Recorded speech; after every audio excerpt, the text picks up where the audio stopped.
प्रभु यीशु मसीह के अति सामर्थी नाम में आप सबों को जय मसीह की।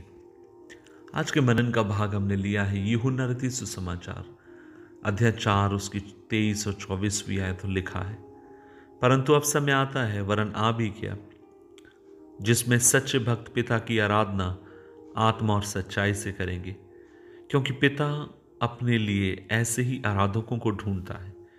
परमेश्वर आत्मा है और आवश्यक है कि उसकी आराधना आत्मा और सच्चाई उसके आराधक आत्मा और सच्चाई से उसकी आराधना करें। अजीजों, आराधना और प्रार्थना या आराधना और परमेश्वर के वचन को आपको मुझे एक साथ अपनी जिंदगी में तवज्जो देने की जरूरत है। मैं कई बार लोगों से मिलता हूं और मुझे कई बार दुख लगता है। कुछ लोगों की जिंदगी में परमेश्वर का वचन ही सब कुछ है और वे आराधना, दूसरों की प्रार्थना, चर्च की फेलोशिप सबको तुच्छ जानते हैं। और कुछ लोगों की जिंदगी में सिर्फ आराधना और गाना और गीत है, वचन से उन लोगों का दूर दूर तक का कोई लेना देना नहीं है। लेकिन मैं एक बात आपसे कहना चाहता हूं, वो ये है, अगर आप एक सामर्थी आराधना चाहते हैं तो फिर आपको एक संतुलित आराधना में आने की जरूरत है।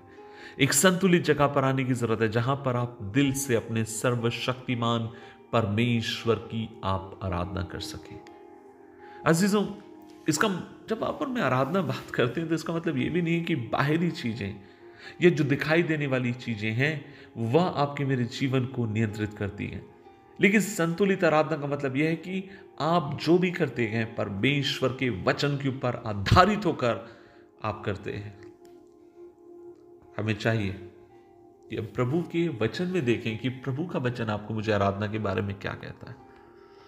इब्रानी की किताब अध्याय 4 उसकी 12वीं आयत में लिखा है कि परमेश्वर का वचन दो धारी तलवार है और वह क्या करता है, वह दोनों तरफ से काटता है। इसलिए मैं आपसे कहना चाहता हूं, जब आप और मैं आत्मा और सच्चाई की जब आराधना की जब बात करते हैं तो ये मैं इसको इस तरीके से कल्पना करता हूं जैसे एक ट्रेन को चलने के लिए दो पटरियों की जरूरत है।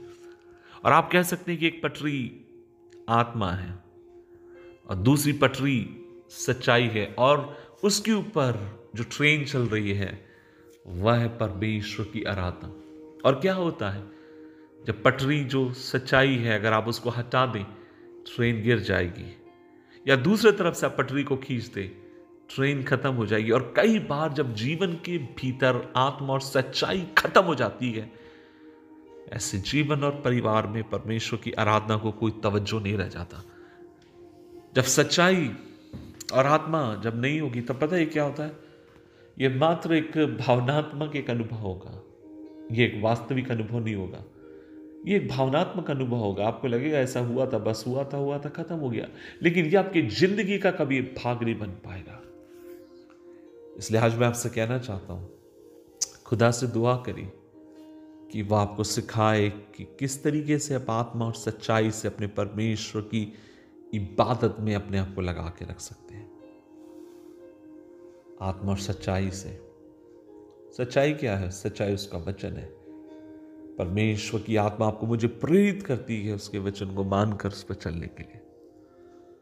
प्रभु हमारी सहायता करे। और आज मेरी प्रभु से ही दुआ कि प्रभु जब कभी हम तेरी उपस्थिति में आए, होने दे प्रभु जी तो पटरियां संतुलित तरीके से रहे, मदद कर।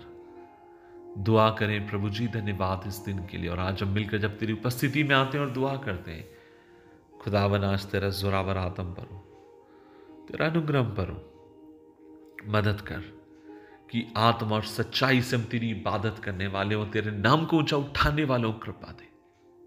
अपने अनुग्रह में ढांपे रख, यीशु मसीह के नाम से मांगते हैं, आमीन आमीन आमीन।